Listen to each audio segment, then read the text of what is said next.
Today we're doing a controversial subject. I actually have two protective hats in my office. This is one of them. The other one's a hard hat for, working on construction stuff. This is for when people fire things at you. Doesn't help much. But anyway, we're going to talk about the election today.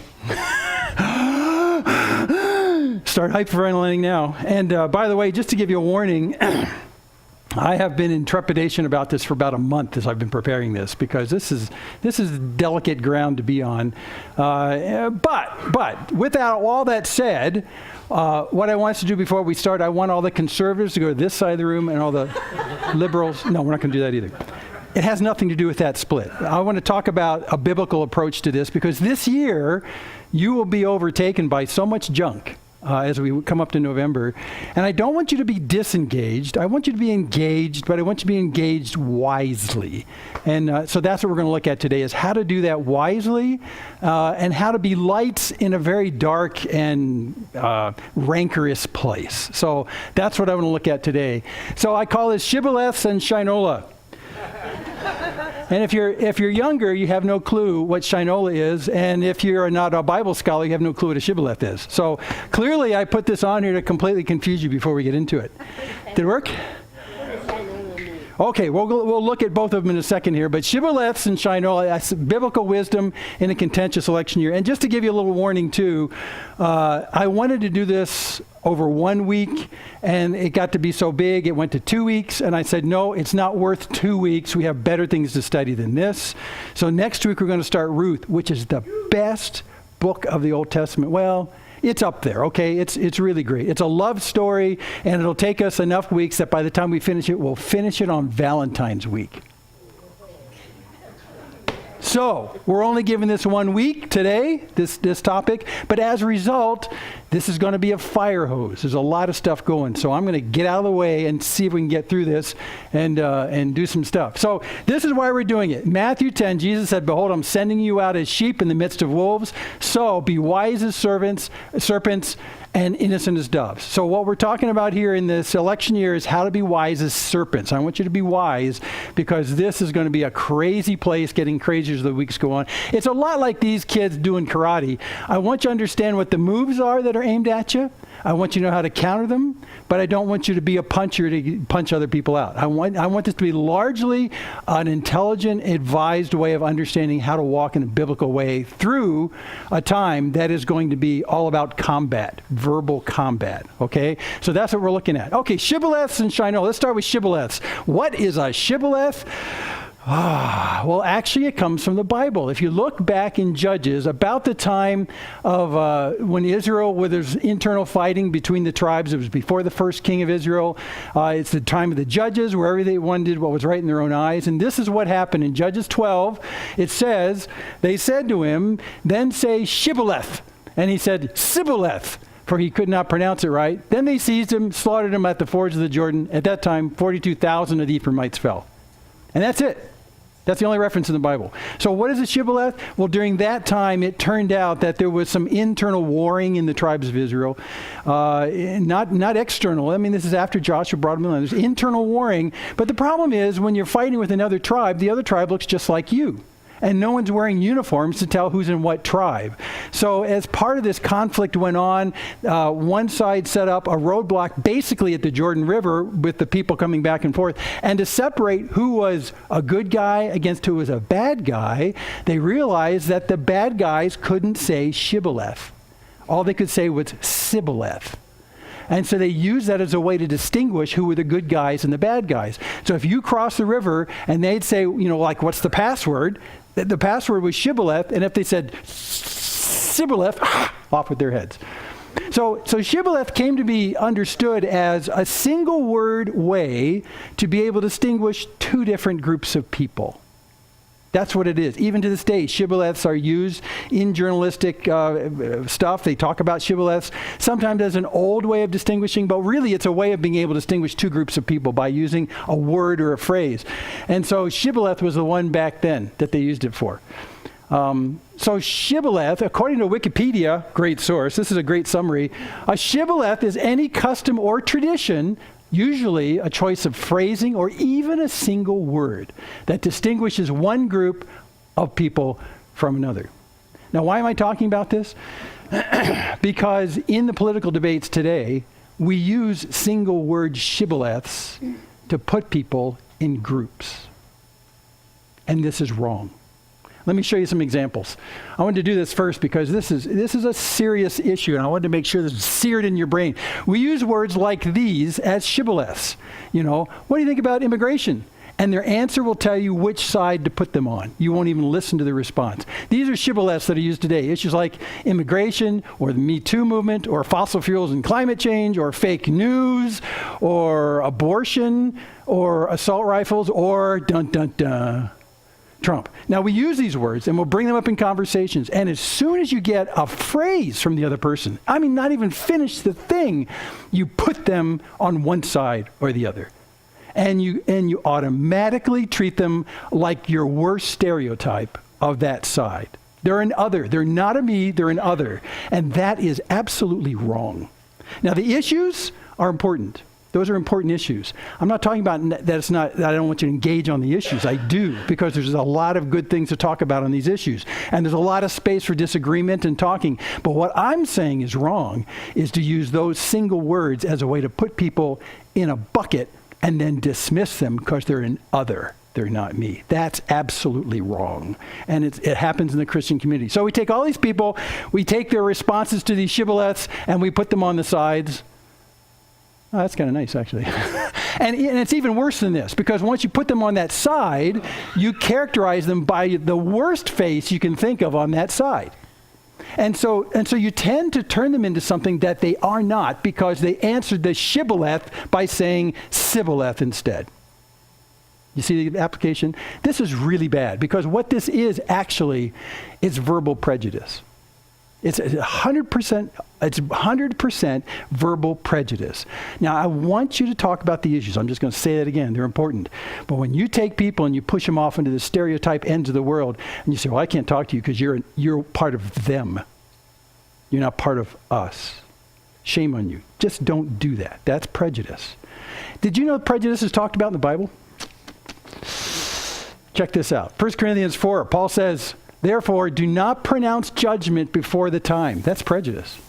Don't pronounce judgment before the time. Before the Lord comes, who will bring to light the things now hidden in darkness and will disclose the purposes of the heart. Then each one will receive his commendation from God. See, when you do prejudice, what you do is you're prejudging the nature of their heart, the hidden motivations inside them, and you can't see that. All you really can do is judge the actions of a person. You can't judge their heart. Prejudice is all about prejudging their heart based on the camp you put them in, and you're going to use a shibboleth to put them in that camp. That's prejudice. Talk about the issues. Don't shove people into the corners, the spectrum of these places and call them others, because they're not. Because in light of what Christ has done for us, we're all sinners. We're actually all in the same camp. We're not in different camps. Talk about the issues. Don't prejudicially put people in camps. Now, what goes on in America right now, and you've seen this, they call it tribalism right now, and that's what tribalism exactly is. Are you part of my tribe, or are you part of the other tribe? Let me try this. What do you think about fossil fuels? It's a shibboleth. It's a straight biblical shibboleth, okay? So you can talk about fossil fuels, but don't put them in the other camp. That's all I'm saying, being really clear. I don't want to put much more time on that because we got a lot more stuff coming. Okay, let's talk about Shinola. Who knows what Shinola is? 2. Okay, great. You know what Shinola is? It's just a shoe polish. It was the most famous shoe polish around the turn of the last century. It got eclipsed around World War II by the more famous shoe polish named Kiwi, which came out of New Zealand. But before that, it was Shinola. There's a phrase that goes with Shinola that I want to kind of imply. So I'm not going to imply it, I'll just write it down. There it is. You don't know from Shinola. And this is a line, basically, where you call someone so darn ignorant that when they got ready to polish their boots, they would scoop up a piece of dung and try and shine their shoes with it. That's how stupid they are. Stupid. Okay. I won't go too much farther than that. That's actually a phrase that comes from, in fact, if you're saying, how dare you bring up such a gross word on Sunday morning? Well, I want to remind you that it's used in other places in the Bible. Here's some right here. They're implied and they're actually said straight out in these different places. Go look them up if you want. If you want to know how to say that word in Greek, it's in Philippians and it's skubalon. It's skubalon. And if you are a Greek person right now, you go, oh, that's disgusting. Skubalon, skubalon, skubalon, skubalon. So that's what it is. So don't worry about that. But the whole point of Shinola that I want to do is talk about the fact that in politics, we're talking about refined deception. And Shinola is about refined deception. In fact, in these particular two accounts, in the one sense, so like Shinola's shoe polish, there's a glossy appeal to the final result of this deception. There's a glossy appeal to it. But also it relies on the hearer having a sedentary kind of ignorance. There's always ignorance implied when you talk about Shinola. So when we look at what's going on in the politics, the political year coming up, remember the fact that what's attempted to being done to you in this kind of refined deception, and we'll spend some more time talking about that, this refined deception is to give a final polish to what they're saying, but it's relying on the fact that you are sedentary, which means you're not going to move, and they hope you're ignorant. This is what goes on in the politics. This is refined deception. Now, there's a little bit more about how refined this is. By the way, I just added this because I thought this was kind of funny. Making dead flesh look shiny since 1877. If you think about it, it's exactly what it is.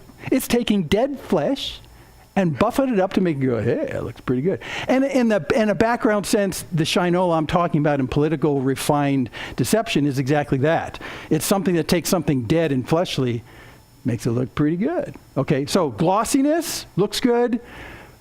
Sedentary ignorance is relied upon. And we'll talk more about that as we go on. Okay, so what's the refined deception? Why do we need that? Why is that part of a political year? I almost don't even have to ask that. But let me just kind of highlight this, because here's politics in a nutshell. This is the greatest verse ever. If you want to ask someone, what does the Bible think of politics? Here you go. Proverbs 14:28. In a multitude of people is the glory of a king, but without people, a prince is ruined. Politics is all about gathering people together for your benefit. It's all about gathering people is what it is. And the best way to gather people to a politician's side is not to tell the whole truth, it's to deceive. Now, this will sound very jaundiced, but in this political year coming up, it's likely that maybe 99 out of 100 times what a politician say will be refined deception. It will not be whole truth. You just got to accept that. And you'll say, well, now for my favorite candidate, yes, for your favorite candidate too. Well, why? Well, because you do this too. And you'll see, we're going to pick this apart. You do this already. You use refined deception in your relationships with other people. And if you happen to be a living, breathing human being that has blood in your system, that has fallen sinfulness, you use refined deception all the time. And politicians have refined it to a fine art. And so as we come into being wise as serpents, I want you to understand what this deception looks like, because it's so cleverly constructed, it'll go right past you if you're not alert. So we're going to spend some time on that. By the way, too, politics, this is my definition, is mob manipulation through refined deception. A politician has to assemble a mob of people so that they have the most people voting for them. This is how politics works, how elections work.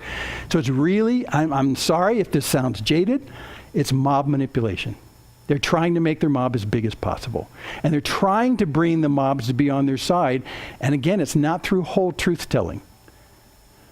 One other thing, and I love this as well, politics is kind of a tightrope, because Proverbs 17:7 says, fine speech is not becoming to a fool, still less is false speech to a prince. So politicians know that false speech is not becoming to what they're trying to do. So here's the task. Here's the tightrope that a politician has to do the mob manipulation, not whole truth, but you don't want to look like you're lying because it's not becoming to a prince. So how do you do this? Well, can you tell lies? Well, no, you can. It doesn't work too well, because when you get discovered, it's bad for you. It's not becoming to a prince to do false speech. So you don't lie. No, what you do is you don't lie. But can I deceive? Oh, yeah. So here's the tightrope that you'll see this happen during politics. The tightrope is, how do I deceive without outright lying. Is it possible? Wow, is it possible? How do I deceive without lying? Because as soon as your opponent sees that you're lying and can prove you're lying, that's bad for you. It's not becoming to a prince, according to Proverbs.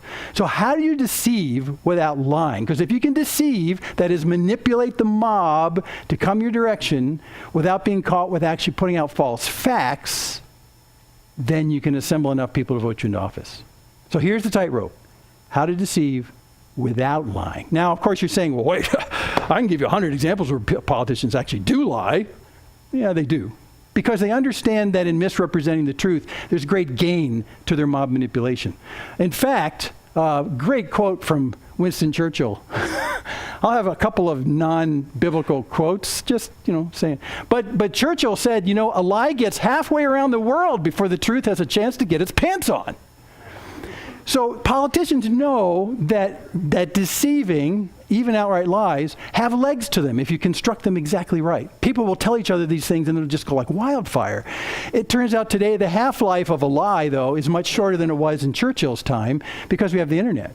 And you have fact-checking and stuff like that. So it'll work for a little while. But still, the idea is pretty much the same. If a politician can deceive, and it's a deception that's so cleverly crafted that people want to tell their friends about it, then it kind of moves like the deception moves like wildfire. And as a result, you don't just gain one follower to vote for you, you gain hundreds. So this deception, and we'll pick it apart, refined deception is all about coming up with deceptions where it's not outright lying, but it's attractive enough for people to tell their friends, and it's what people want to hear. And by the way, if you think that only happens to the others and not to you, you're wrong. It happens to you. And I can give you a great proof of that. A proof of that. Right now, who believes? No, we won't do that. I can give you proof of that. Do you know that the money that funds Google comes from advertising? Billions and billions of dollars. Are advertisers stupid? Don't they realize that when they put together an ad, we don't buy their stuff? Yes, we do. So if the ad people in the world understand that they can put stuff in front of your face, which is not a lie, but is a cleverly crafted deception, that they can manipulate you, and it's worth billions of dollars, then don't make any mistake. Politicians can do it too. And you are as susceptible as any of us. We are all susceptible. So this is what I'm going to talk about now is how to kind of be on your toes when you're hip deep in Shinola. I'm going to show you my favorite list of how to deceive without lying. And I don't want you to use this stuff. I want you to understand this is being used on you, okay? So all for the purposes in this refined part that when you vote, you will vote in a knowledgeable, informed way. I'm not telling you how to vote. In fact, right now, you're probably asking, so is Jim a Democrat or a Republican?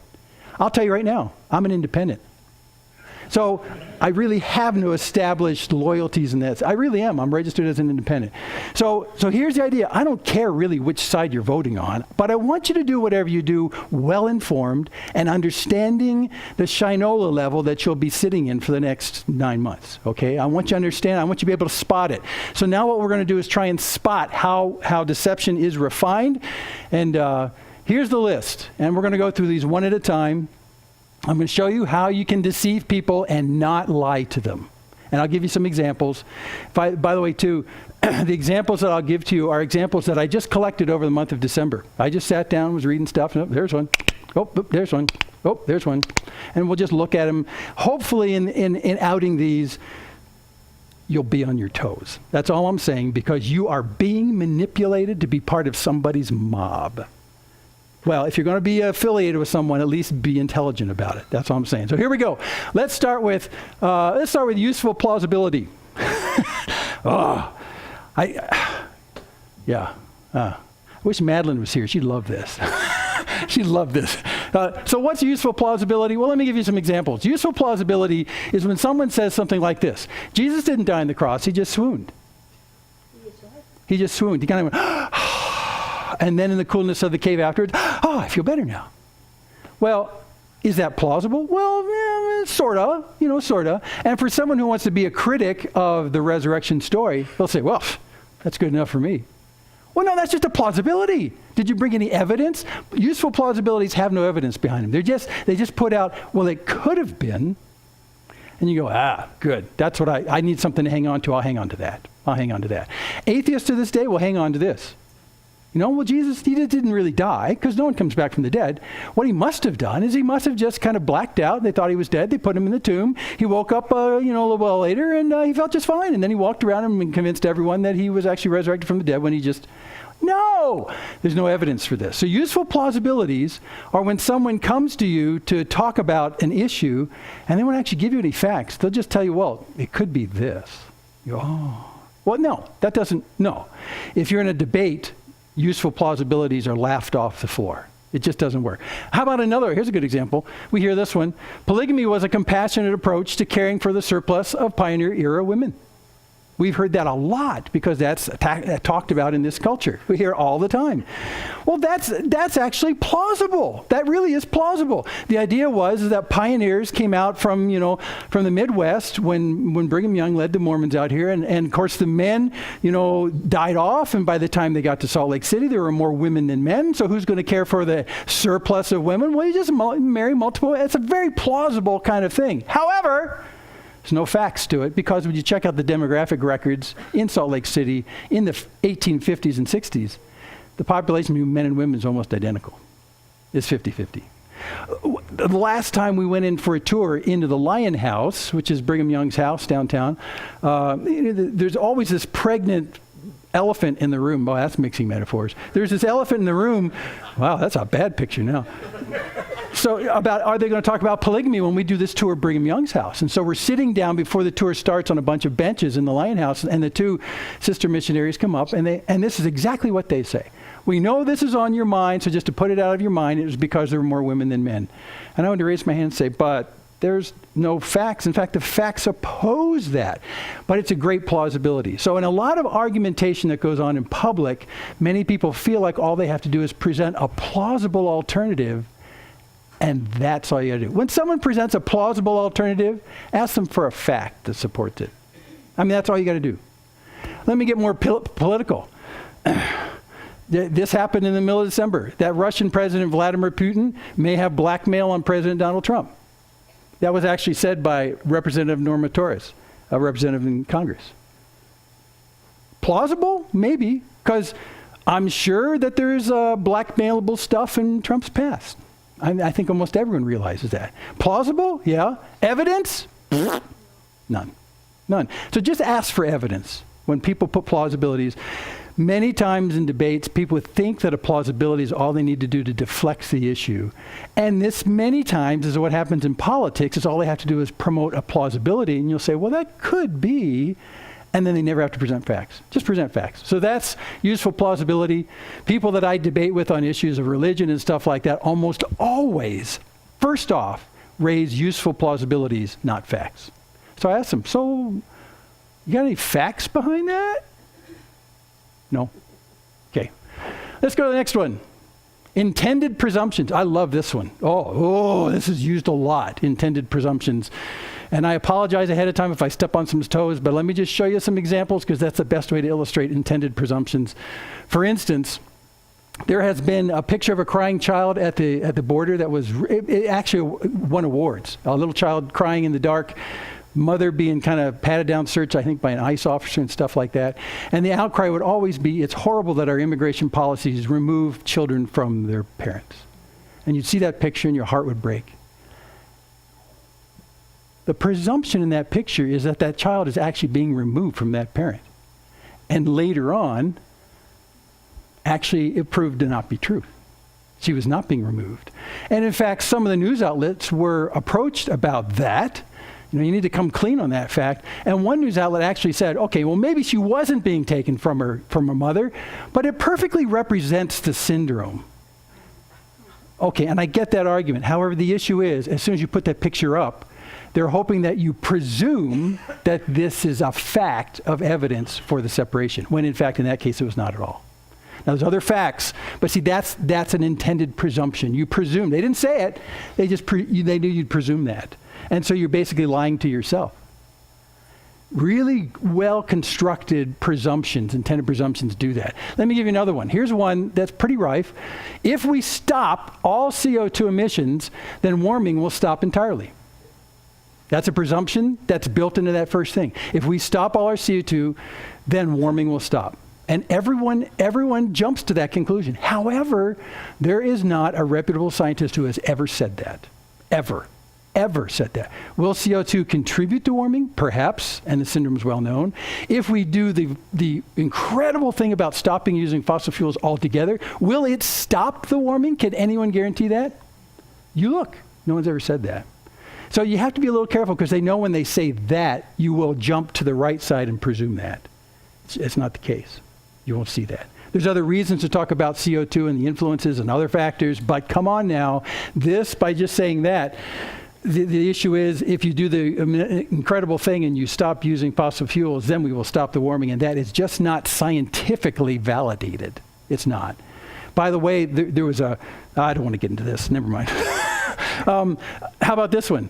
Gender pay and equity. Gender pay and equity means that sexual discrimination is rife in the corporate world. So is this, I know they want you to presume that in the end of all this kind of stuff. Is it true?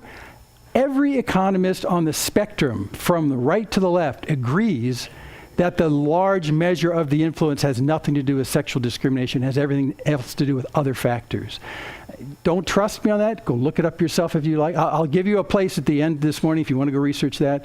But everybody says, no, wait a second. For instance, just a couple of things when you look at the difference in how women are used, or how they work in the corporate place, they end up taking more time off. They're gone many times for valid reasons with children, and many times they take jobs that are less risky, risky jobs pay more. How many women do you know that are scuba diving welders on oil rigs? It's a very hazardous, and you get paid hazard pay for that. Well, those differences in how jobs are selected has a lot to do with the 20% factor. I mean, just read upon it. So the idea is that when you say that, they want you to presume that the corporate workplace is rife with sexual discrimination, and there really is no evidence for that. That's a very useful presumption. They know you'll jump to that conclusion. So you got to go back to facts again. Facts is what undoes this. But watch for this. Politicians will always say one thing on the left side of the screen, hoping that you will presume a conclusion that they're not saying. And if you challenge them on it, and I've seen this happen with journalists, are you saying then? Okay, well, I never said that, but I wanted you to think that. That's how you deceive without lying. That's a really useful one. That's used an awful lot, so watch out for that one. Okay, let's try advantageous redefinition. I had dozens of examples. I'll just give you one. Again, I might be stepping on toes here, but let me just put this out there for you. The terms male and female are, quote, gender stereotypes rather than scientific distinctions of biology. Now, we're not going to debate this right now, but if you went back 10 years, male and female meant just biological male and female. And then somewhere in this last 10 years or so, it's been redefined so that male and female as terms mean gender stereotypes. And now I'm not making up that phrase. I pulled it out of an article I was reading. Gender stereotypes. It came out of an article, a lawsuit against Nike that someone was bringing about how bad it is inside Nike, how they talk about how everything's equal, but but actually Nike does not support the spectrum of sexualities. In fact, they don't understand about gender stereotypes. Well, male and female, that's just biology. So those words were redefined, and the political advantages of redefining them, I'm not going to talk about right now, but it's advantageous to redefine them that way. So again, you just got to be careful. When people use terms, be careful about the terms and see what's going on. I can give you a dozen others, but I thought I'd just point that out. Okay. The classic advantageous redefinition was Bill Clinton in 1998 when he was being impeached. In a grand jury testimony, it's part of Starr's report, he says, well, it depends on what the meaning of the word is. So you have to be old enough to know when that happened. That was 20 years ago now. But again, politicians and us know how to do advantageous redefinition of words to skirt the core of the meanings. We'll do that. So just watch for it. It happens all the time. That's a really useful way of lying without really lying. Dog whistles. Okay. Dog whistle is when someone claims that someone said one thing, but they're sending a hidden message about a group that you hate and you want to slander them with. So dog whistling, the hidden messages of dog whistling, like this, someone said such and such and such and such, but what they're really saying was this. So you can't slam the person for this innocuous thing they said, but when you convince people that they're actually sending secret messages of a surreptitiously horrible group that you can apply back to them, then without lying about it, without saying these are those kinds of people, you can say it's a dog whistle. I just advise you, anytime someone says dog whistle, don't listen to anything that's said after that. Because it's really a way to completely reverse or to add on in layers an understanding of what was said that may not be there at all. Now, let me give you an example. This was December.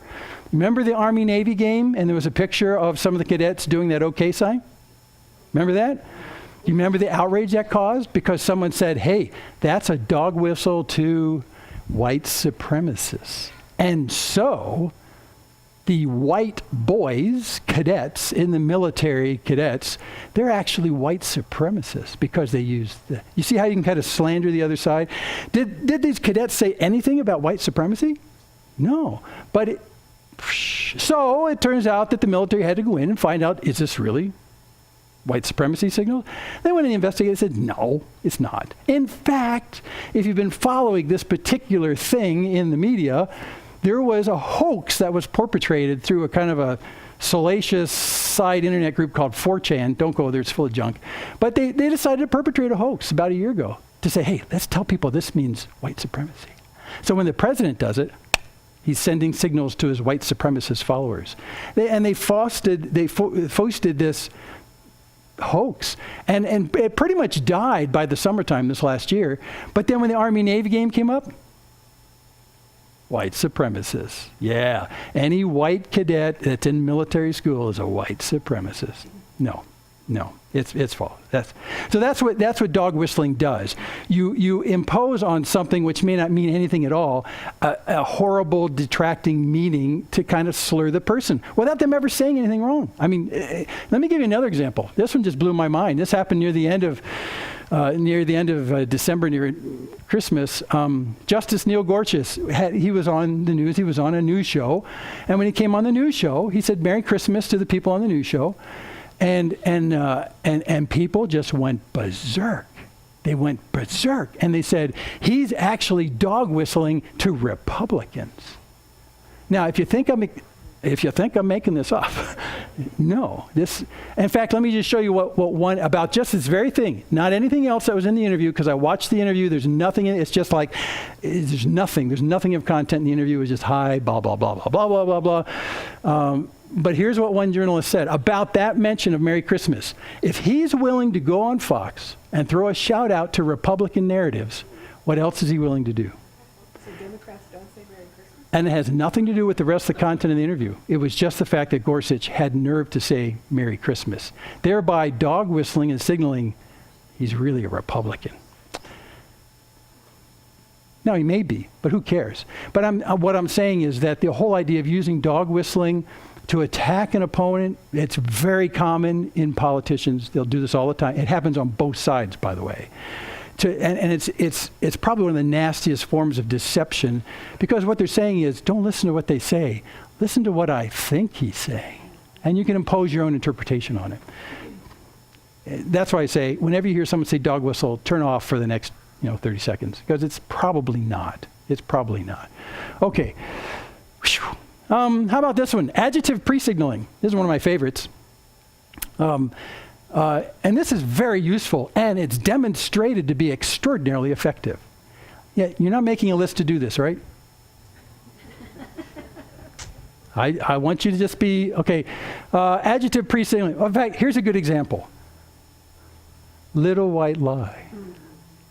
I can say lie, but when I can say little, it means it's really inconsequential, won't really affect much. And when it's white, it's actually pure. So you can change lies into little white lies. And these adjectives in front of it pre-signal what you think about the fact of the lie. Did you hear that? Little white lies. Oh, they're so cute. Yes. And you'd think, this doesn't work on anybody, does it? Yes, it does. Yes, it really does. Yeah. Honey, do I look fat? Oh, oh no. I never asked that. I know. Yeah, if someone asks you that, kind of look at the sky. Cold out today, isn't it? But you guys do this too. You do this too. And unfortunately, we have a commander-in-chief who's very good at it. For instance, take during the Republican primaries in 2016, with using adjective pre-signaling, he completely took out Marco Rubio and Jeb Bush. I mean, this is it. This was his secret weapon. And as soon as he said these things about these guys, they could not recover. Jeb Bush was considered to be going to be one of the front runners. I mean, well-accomplished governor of Florida, blah, blah, blah, blah. I mean, and with just these little adjectives, boom, they're out of the race. Now you could say, well, there are other things. No, not much. Trump's very good at this. And by the way, just to give you an idea, if you don't come from the East Coast, this is very blue-collar New York. There were a lot of people in my neighborhood on the East Coast when I grew up and who'd come out of like Queens, All in the Family, you know, all that kind of stuff. And this is a very typical thing. This kind of nicknames you put in front of stuff, which pre-signals what you think about them. And if people hear it enough, they start believing it too. Really? Yes. Yes. If you interview people today about Jeb Bush and say, why is it that you would not vote for him? Well, he's not going to get anything done. Why? Well, because he's so low energy. These things stick. They really, really work well. And by the way, here's another one, failing New York Times. Trump never mentions a thing, a noun, without putting an adjective in front that'll pre-signal not only what he thinks, but he wants you to think. And you'll start thinking that. You really will. So I would advise you, when you see these adjectives come along, just kind of strike them through in your head. Don't even listen to them. Just wait for the noun and the facts. It's almost impossible to do because this is an art form. And unfortunately, our president's very good at this.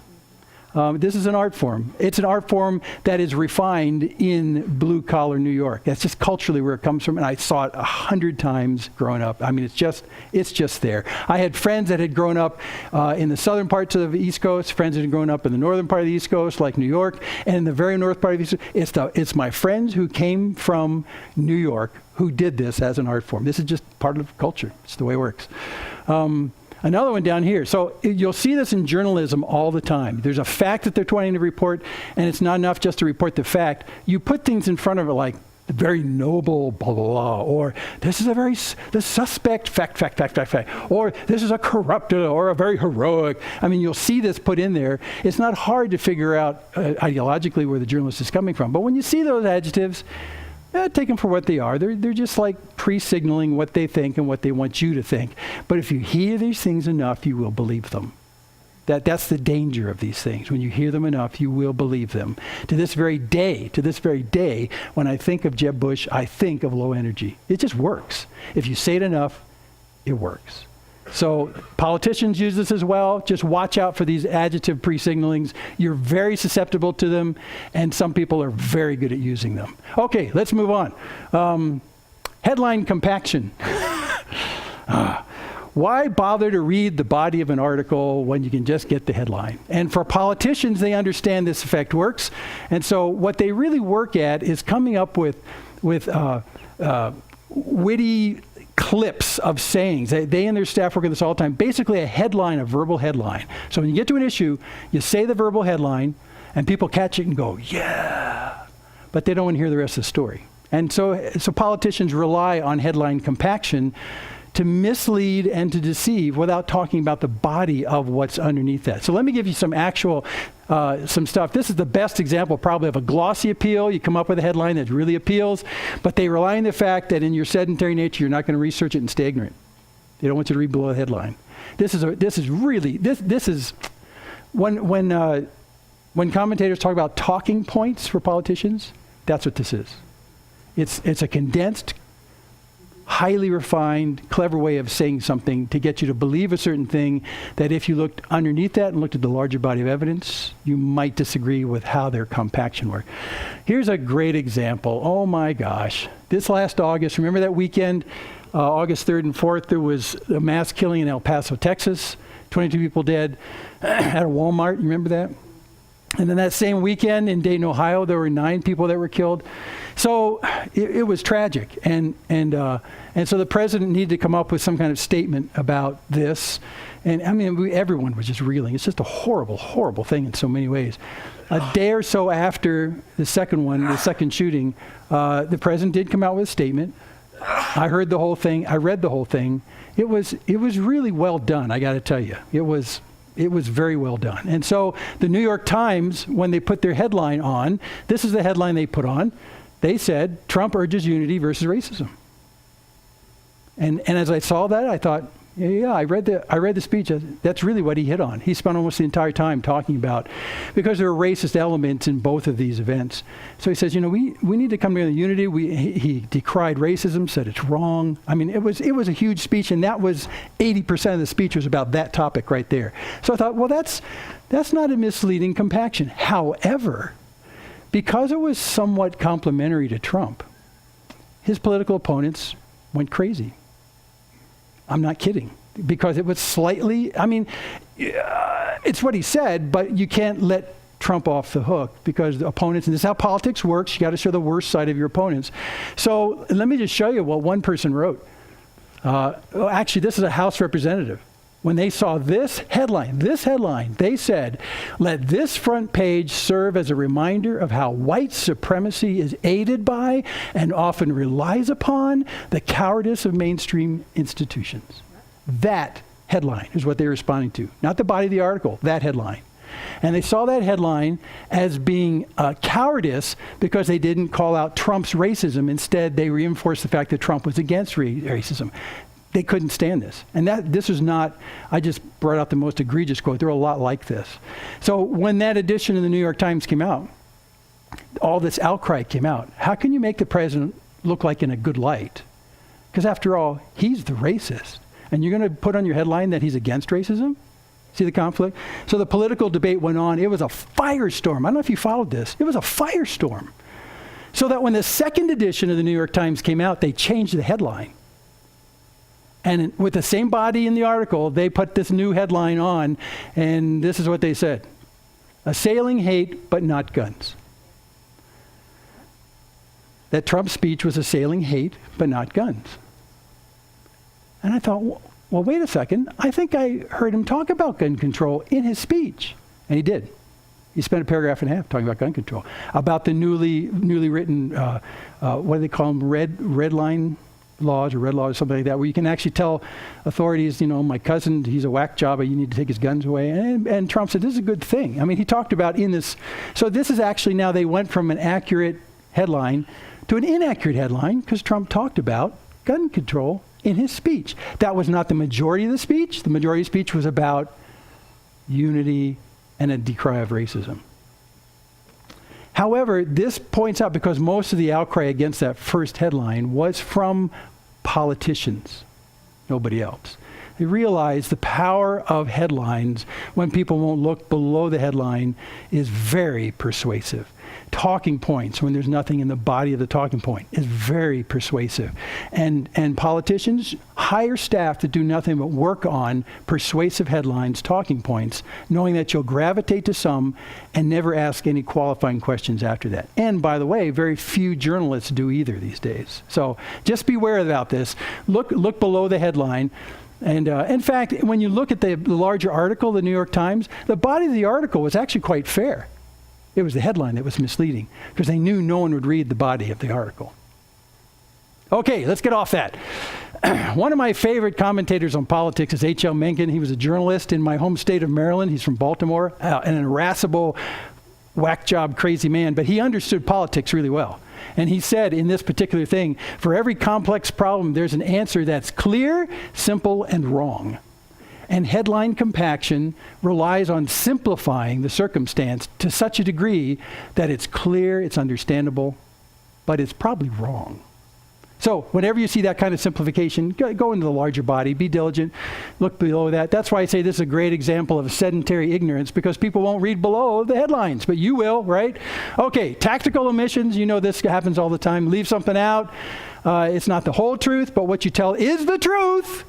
But you leave the part out that changes the body of the truth. This one happened in December, blew my mind. State of California, it turned out the governor claimed that the Trump administration was getting in the way of doing reform for homeless. Well, that is an interesting, I want to hear about this. So in the San Francisco Chronicle, early in December, Alexei Kosoff wrote this. This is the opening paragraph. Sacramento Governor Gavin Newsom accused the Trump administration Wednesday of intentionally withholding key data on California's homeless population, preventing the state from addressing a surging crisis. Wow, that sounds bad. Yeah, it does. So I read down the rest of the article. In one part of the article, it says that the withholding the data, this is actually a politicized roadblock. Whoa. Well, there's no love between Gavin Newsom and President Trump. They hate each other. So there's a little political fight going on. But I wondered about this. He can't claim that the federal government is getting in the way of this kind of homeless stuff if it's not true. It must be true. I looked into it, and actually it's true. But it's the part you don't know that changes the whole story. So I looked into that, and it turns out that, the federal government, HUD, Housing and Urban Development, they do this thing once a year called point-in-time homeless counts, where they see how many people are on the streets, and they publish this once a year. They publish this at the end of the year, and so a spokesman for HUD came on and said, well, we publish this data every year. The deal is, though, just like last year, the PIT, the point-in-time homeless, the PIT count data will be released mid-December.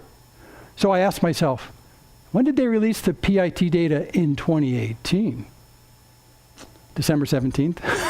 So in this little window between early December, when Gavin Newsom was asked this question and he said the government's getting in our way, and middle December, when the normal PIT reports are going to come out anyway, he could use it politically to say the government is holding up what we're trying to do for the homeless. No, actually, that's just what happens every year. So again, this kind of way of keeping certain facts out is used routinely. It means you have to be on your toes to look into the entirety of a thing, because Newsom didn't really lie, but the interpretation that it was a politicized roadblock, that was a lie. But the fact was not a lie. California was waiting for the PIT data so they could put out the nearly $500 million to help the people on the street. I mean, that's true, but he used it as an excuse to kind of stomp on top of Trump, when in fact, HUD always puts their stuff out middle of December. So you got to get the whole story. The whole picture changes everything. That's used all the time. We use this, by the way, all the time to deceive people because we leave one little fact out. Okay, let me push on so we can finish. Inflationary techniques, my favorite, so I saved it for the end. Inflationary techniques, actually, it's in 3 categories: embellishment, hyperbole, and catastrophe. So this is where politicians will take something that's about this big and turn it into this big. Woohoo! Whoa, whoa! Well, again, our president's really good at the first 2, embellishment and hyperbole. Technically it's lying, but we let it go. We kind of go, well, he didn't, And these are words like best or never or greatest or worst. And when someone uses this with you and they're trying to relate something, you know that they're kind of going, a little embellishment. They're making something this big and they're making it this big. This is classic. This is done all the time in politics. I mean, all the time. Trump does this all the time. Not only does he attach adjectives that are demeaning to people, but he knows how to make things bigger than they really are all the time. But most people know, like when people use this with you, they're just, no. So that's embellishment and hyperbole. Watch out for it. It usually uses words like that, if not other words. So when people make that kind of claim, again, like the adjective, just sort of cross them out in your mind and put the fact there instead. That's easier. Let me get to this one, catastrophe, because this one is really a much bigger thing. This is probably one of the oldest inflationary techniques of politics since humanity came to be. It's used all the time. So much so that, again, my friend H.L. Mencken said The urge to save humanity is almost always only a false face for the urge to rule it.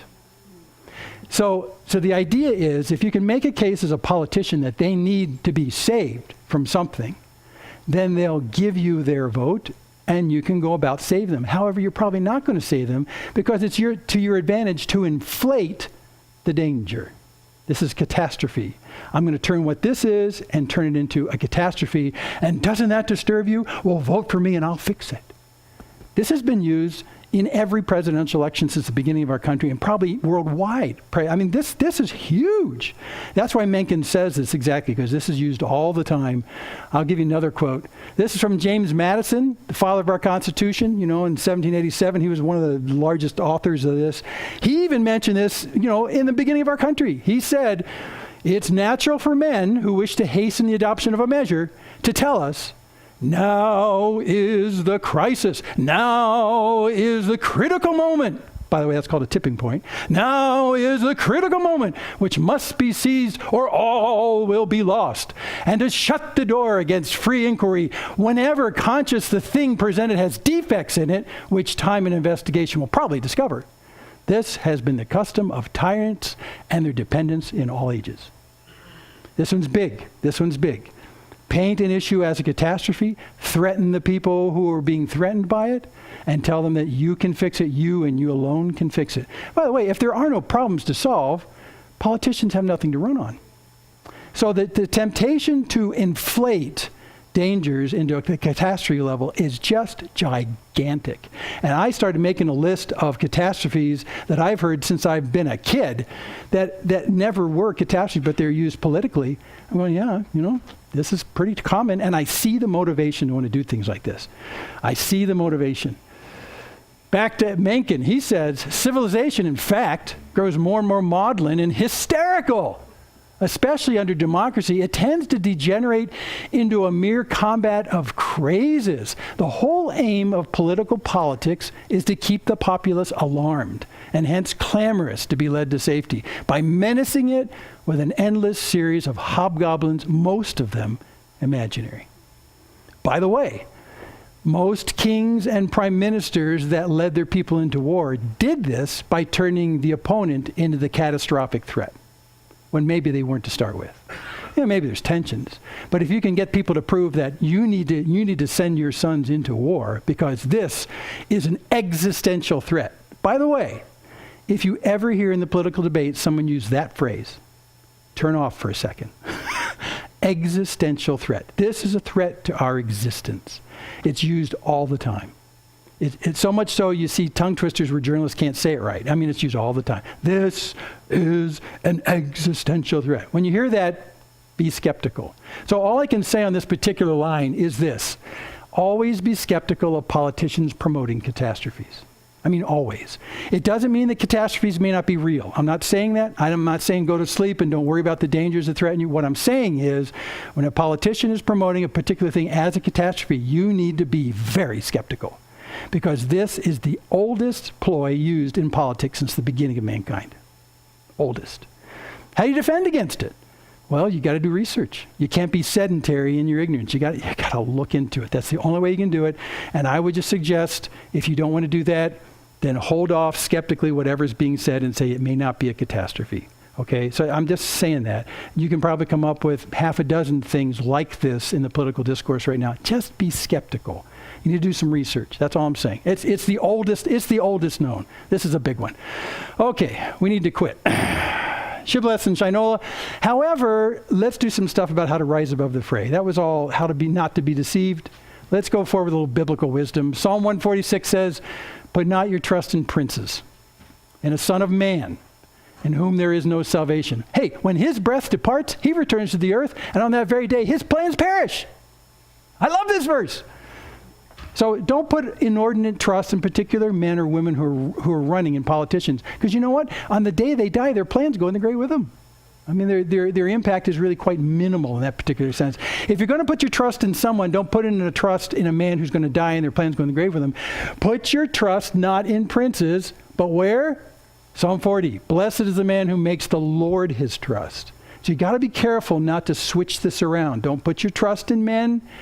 Be critical, be skeptical, but make the Lord your trust, who does not turn to the proud, to those who go astray after a lie. By the way, I love that, who does not turn to the proud and to those who go astray after a lie. That's a pretty good description of crooked politicians right there. Make the Lord your trust. And also in Psalm 118, it's better to take refuge in the Lord than to trust in man. It's better to take refuge in the Lord than to trust in princes.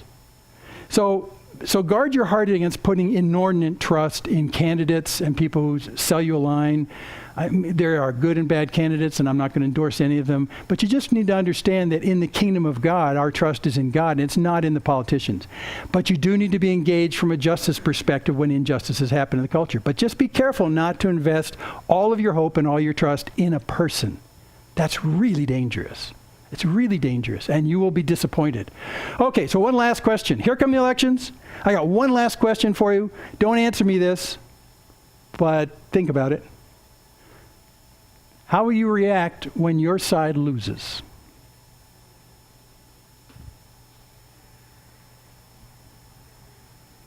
Some biblical advice. Paul made an error in Acts 23 speaking publicly, and Paul said, hey, I didn't know, brothers, that he was the high priest. It's written, you shall not speak evil of a ruler of your people. He's talking about a religious high priest who represents the people who crucified Jesus. And he accidentally said something that was against this guy. He said, I'm sorry, I'm not supposed to do that. I'm not supposed to speak against the rulers. That's wrong. Wrong for me to do. In Ecclesiastes 10, even in your thoughts, do not curse the king. What? Christians do not have a place biblically to say, I'm sorry, he's not my president. The presidency is established by God. And you can have criticisms of who's there. But look, even in your thoughts, don't curse the king. Be engaged on issues, but don't curse the king. I mean, I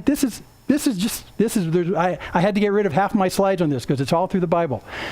In 1 Timothy, we read, he said, first of all, then I urge that supplications and prayers and intercessions and thanksgivings be made for all people, for kings and those who are in high positions, who are not in your political party. Sorry, that's not in there. That we may lead a peaceful and quiet life, godly and dignified in every way. So when your side loses and the other person gets put in office, pray for them. Pray for them. That's what you need to do. And Paul says in Romans 13, and I would recommend you read all of Romans 13. This is a dominant topic in the chapter. Let every person be subject to the governing authorities, for there's no authority except from God. And those that exist have been instituted by God. Therefore, whoever resists the authorities resists what God has appointed, and those who resist will incur judgment. And if that doesn't make you shake in your boots, read the rest of the chapter. Okay, so we can be critical of people who are immoral in office. There's nothing wrong about that. Be critical of people who bring out unethical and immoral policies. There's nothing wrong with that. But look, you still, according to Bible, you still have to respect the presidency and the ruling authority, and support and pray for them. People who lose an election normally don't do this. They don't shrug their shoulders and say, well, my guy didn't win or my gal didn't win, but I'm going to pray for them and I'm going to support them and I'm going to be subject to the rule, because after all, I think God had a hand in that person going into office. And that applies to all the string of presidencies you've had. And you say to yourself, well, they didn't know about this guy. When Paul wrote this, he didn't know about how ugly this person was. Well, hey, guess who Caesar was at the time? Nero.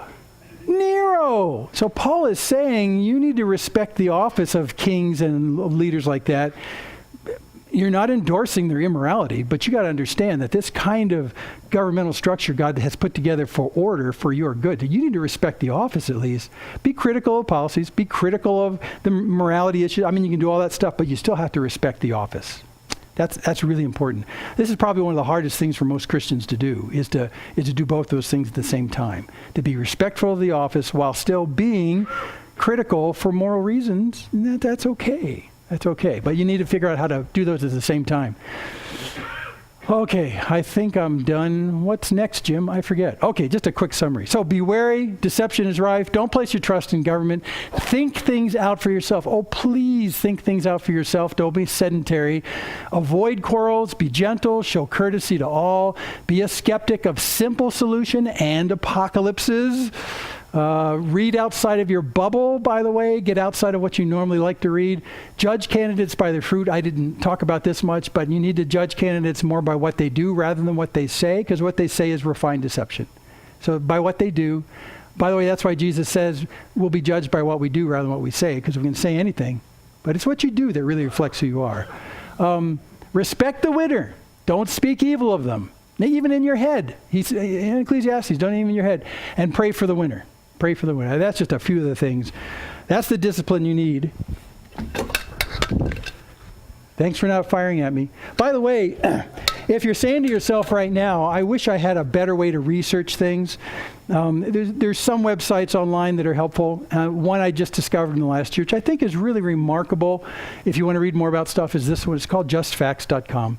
And justfacts.com is a non-politically aligned website of growing research on different topics. You probably have topics in the political discourse you'd like to know more about. They have a great repository, and they have the distinction of probably being the most footnoted and referenced to primary materials research site on the internet on these political issues. I mean, they're very, very good. In fact, their footnoting and references are more rigorous than most academic articles have to be. So they're very good. I haven't picked up any taint in terms of political bias yet. They just want to talk about the facts and where they come from. If, for instance, if you want to catch up on the long history of global warming and climate change and the International Committee on blah, blah, blah, you can read about the 5 different, results from the 5 different groups. I mean, it's just, you can do all that stuff. Highly referenced, you can chase down all you want. It's a great collection zone for that. There's other places, but this one I find is a good place if you want to get up on topics you know nothing about, and it'll help you discriminate when you start hearing things about certain topics. It's just really good. I can't vouch for the entire site because I've not read the whole site, but pretty fair. And they're a great place to get up to speed on issues that you admit to yourself, I really don't know much about that.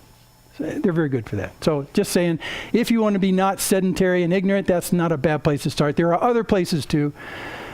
Okay, one last word I'll give to H.L. Mencken and one last word to the Bible and we're done. Okay? Because I'm almost out of voice. Mencken said the most dangerous man to any government is the man who's able to think things out for himself without regard to the prevailing superstitions and taboos. Would you be someone who thinks stuff out? It'll take research. It'll take being aware of how refined deception is pulling you. You need to figure out how to do this. This is the discipline that I see so rare in our political discourse right now. So rare. Think things out for himself. And then one last word from the Bible. Titus 3, wow, check this out. Remind them to be submissive to rulers